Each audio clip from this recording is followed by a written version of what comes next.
Egli era Wim ed era il migliore. In quel momento assaporava il vento mattutino che gli sfiorava i lunghi capelli color del grano e quasi gli faceva lacrimare gli azzurri occhi sfavillanti.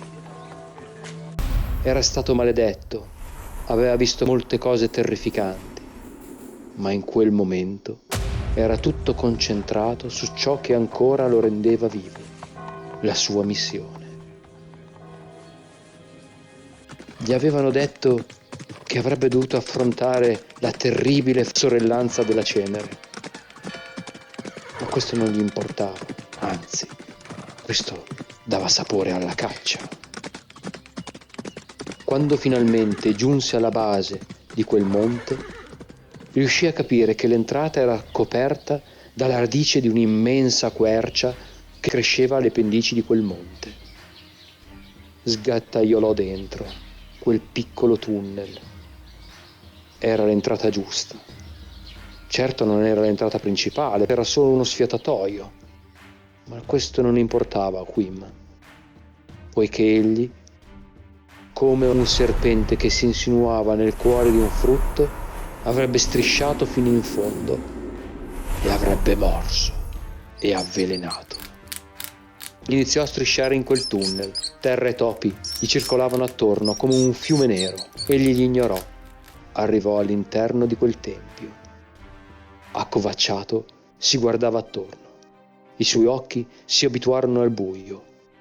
Estrasse i pugnali e vide poco sotto le prime guardie che erano poste all'entrata. Come una pantera, agile e veloce, si gettò su di loro, uccidendoli all'istante. I due corpi caddero senza neanche fare rumore.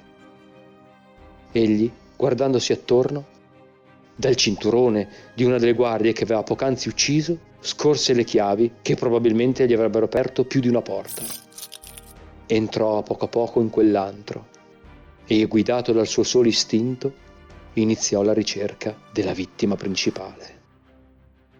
Gli avevano detto che vi era una badessa qui, che era lei l'avversario più temibile.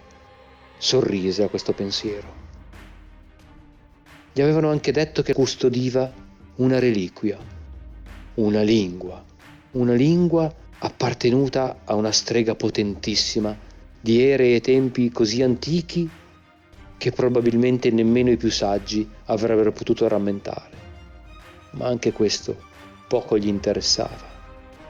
A lui interessava soltanto dimenticare attraverso l'azione. Proseguì il suo viaggio in quei bui anfratti dove si nascondevano 1000 pericoli. In quel dedalo oscuro riuscì a destreggiarsi. Sentiva la musica di una litania e intuì che quella era la via giusta. Vide 2 guardie che gli davano le spalle. Non voleva far rumore e non voleva correre pericoli inutili. Estrasse una cerbottana, prese 2 dardi e vi passò la sua lingua, intrisa di veleno.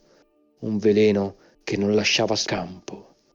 Quell'orrido liquido che faceva parte del suo corpo si aggiungeva alla freccia, la mise nella cerbottana e con 2 soffi rapidi e precisi le fece volare e roteare nell'aria. L'impatto fu rapido e con un grido strozzato altre 2 guardie caddero a terra. Egli si accovacciò, estrasse le 2 daghe e lo stesso orrido procedimento lo fece sulle lame delle daghe, quasi per assaporare la morte che avrebbe portato attraverso la sua saliva. Rapido e veloce, ancora una volta, oltrepassò i 2 corpi che si era lasciato alle spalle, altre 2 vittime. Si trovò di fronte a una porta chiusa. Estrasse le chiavi che poc'anzi aveva rubato. Fece aprire la porta. Silenzioso, come un'ombra, scivolò all'interno della stanza. Era tutta illuminata da torce, le cui luci aranciate illuminavano una strana scena. Vide qualcosa di incredibile. Alcune sorelle che stavano commettendo il più atroce dei riti. 2 fanciulle seminude venivano squartate, le loro urla riecheggiavano nella stanza, il loro sangue bagnava il terreno, ma questo non scosse più di tanto Wim, che agli orrori della vita era ben avvezzo.